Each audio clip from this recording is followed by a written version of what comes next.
How can you be afraid of something when it is as stiff as a piece of cardboard? I've seen puppets with more flexibility than Gyaos. Just saying.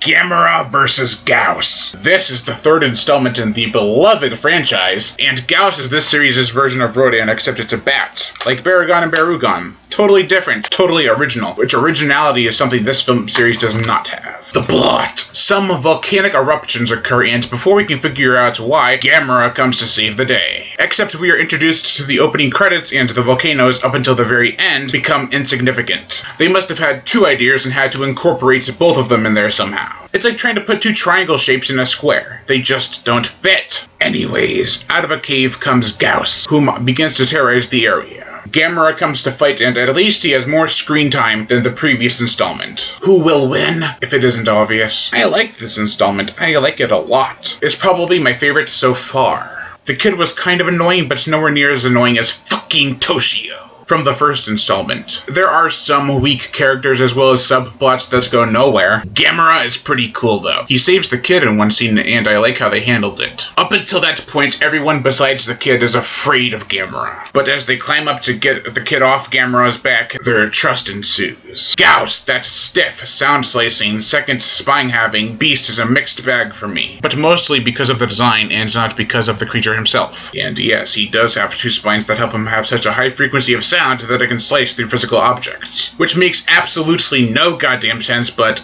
moving on. I enjoyed this flick for numerous reasons. Decent characters and awesome fights make this a step above the first movie, and slightly above par than the second movie. Overall, I give Gamera vs. Gyaos a 3.5 out of 5. Lion Brian Gatto, host of Horror Show Movie Reviews. Make sure to like my Facebook page in the description below to leave comments and subscribe.